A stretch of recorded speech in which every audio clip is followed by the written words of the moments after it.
मेरी जान बसती है ये বিনোদিনী में Ram Kamal Babu. Hey guys, welcome to my channel. আমি মহারাজার। এখন আমরা কথা বলবো হচ্ছে রুক্মিণীদের এই একটা স্টেটমেন্ট।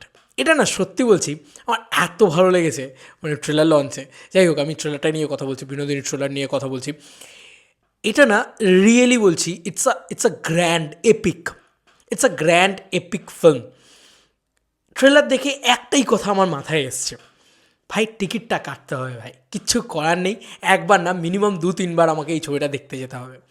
এটা আমার কোথাও গিয়ে মন চাইছে। কেন চাইছে? কারণ ইটস আ গ্র্যান্ড স্কেল। সে তুমি ভিজুয়ালি বলো, সে তুমি বিজিএমের দিক দিয়ে বলো। দেখো, গ্র্যান্ড স্কেল না, আমরা সবসময় বলি গ্র্যান্ড স্কেল মানে প্রচুর খরচা করা হয়েছে। এই ছবিতে খরচা করা হয়েছে, কিন্তু মিউজিকটাও আমি যা শুনলাম, আমি সত্যি বলছি, আমি ফ্যান হয়ে গেছি, ফিদা হয়ে গেছি। রুক্মিণীদির পারফরমেন্স নিয়ে এর আগেও সবাই বলেছে, তবে এটা দিয়ে রুক্মিণীদি কিন্তু মানে নিজের জীবনের নতুন একটা অধ্যায় শুরু করতে চলেছে। না, রুক্মিণীদি মানে মানে এইটা লোকে বলবে যে না, রুক্মিণীদির পরিচয় রুক্মিণীদি, মানে এটা কারুর পরিচয়ে রুক্মিণীদি, এটা আর বলবে না কেউ। সিরিয়াসলি বলছি, মানে এইটা কোথাও গিয়ে হবে, এতটাই ভালো। মানে আমরা সবসময় বলি তো যে মেল ওরিয়েন্টেড ছবি, এবং দেখবে আমরা যে কোনো মহিলাকে পরিচয় দিতে গেলে একটা পুরুষালী পরিচয় দিই, এবং এই সিনেমাটা যতদূর সম্ভব আমার যেটা মনে হচ্ছে, যেটা আমি ট্রেলার দেখে বুঝলাম, গল্পটা তো আমার বিনোদিনী দাসী সম্পর্কে খুব একটা জানা নেই, কিন্তু বিনোদিনী দাসীর জীবনে প্রচুর পুরুষ ছিলেন। মানে তার গল্পটাকে কেন্দ্রবিন্দুই হচ্ছে প্রচুর পুরুষ। আমরা মীরের চরিত্রটাকে দেখতে পাচ্ছি, আমরা ওমের চরিত্রটাকে দেখতে পাচ্ছি, এছাড়াও আরও অনেক, রাহুলের চরিত্র দেখতে পাচ্ছি।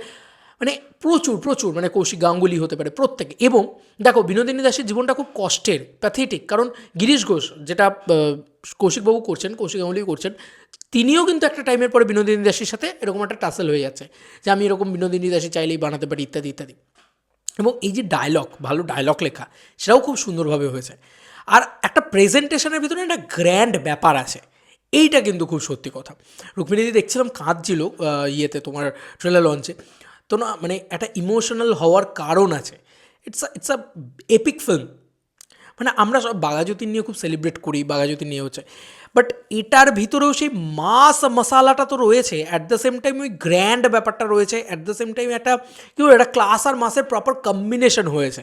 ব্যাপক লাগে সেগুলো দেখতে। এবং স্পেশালি যে জিনিসটাকে একটু ট্রেলার ভিতরে লুকিয়ে রাখা হয়েছে, যেটা খুব একটা বড় হাইলাইট সিকোয়েন্স হতে চলেছে, যে চৈতন্য সাজা এবং তার যে একটা ছোট ঝলক দেখলাম, কি করছে ভাই, রুক্মিণীদি গিলে খেয়ে নিয়েছে ভাই। কবির তুমি ভুলে যাবে, কি পারফরমেন্স দিয়েছে। কবির তুমি কি ভুলে যাবে। কবির তো রুক্মিণীদের এখনও জীবনের শ্রেষ্ঠ পারফরমেন্স মনে হয়, ভুলে যাবে। এত ভালো পারফরমেন্স, সত্যি বলছি, ভীষণ ভীষণ ভীষণ ভালো।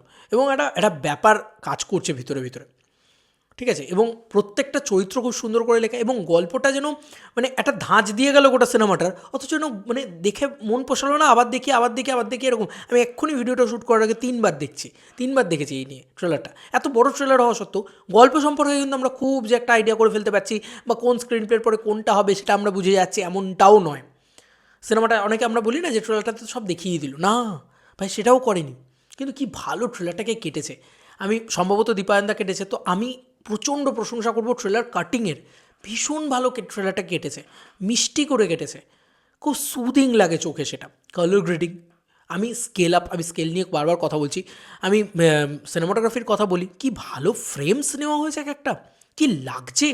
আর গর্জিয়াস, রুক্মিণীদিকে কি গর্জিয়াস দেখতে। দেখো, আর এটা না হিরোইন ওরিয়েন্টেড ছবি, তো তাকে একটা দেখতে লাগা উচিত কিছু, ভাই স্ক্রিনে আসবে কিছু একটা লাগবে। আমরা বারবার বলি না যে এরকম ধরনের চরিত্র বাংলায় যদি কেউ পুল করতে পারে, তাহলে কোয়েল মলিক করতে পারে, কারণ টলি কুইন বলা হয় ওনাকে।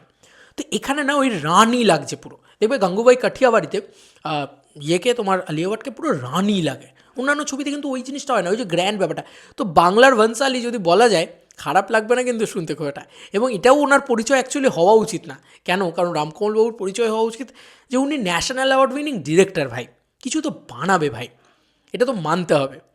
আমি সত্যি বলছি, আমি স্পেল বাউন্ডিং হয়ে গেছে, আমার খুব ভালো লেগেছে, মানে খুব ভালো লেগেছে। আমি অ্যাজ অ্যান অডিয়েন্স বললাম ভাই, আমি কোনো বড় ক্রিটিক না, বড় ইয়ে না যে ধরে বলবো এটা ভালো ওটা খারাপ, ওটা ভালো লেগেছে ওটাই।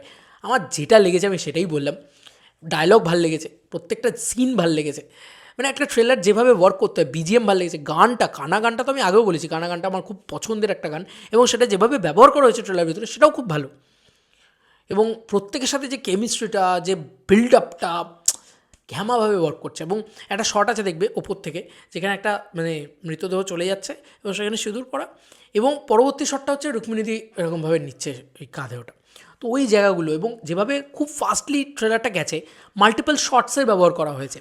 একই জিনিসকে অনেকক্ষণ ধরে ড্র্যাগ করে যাওয়া হয়নি, যে এপিক শট আমরা দেখিয়েছি, আমরা খরচা করেছি ভাই, একটা ফ্রেমে আমরা প্রচুর টাকা ঢেলেছি, তাই জন্য চল ভাই এই ফ্রেমটাকে আমরা ড্র্যাগ করে দেবো, দেখাবো ভাই অডিয়েন্সকে।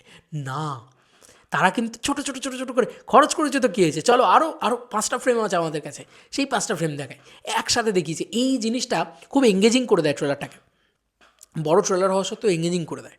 ভীষণ ভালো হয়েছে, ভীষণ ভালো হয়েছে। দেবদা যে বলছে না যে এটা দেখার পরে লোকে বলবে যে হ্যাঁ আরও এরকম ধরনের ছবি হওয়া উচিত, সত্যি হওয়া উচিত। মানে 23শে জানুয়ারিতে আমি টিকিট কাটছি, আমি ফার্স্ট ডে ফার্স্ট শো যাচ্ছি এই সিনেমাটা দেখতে।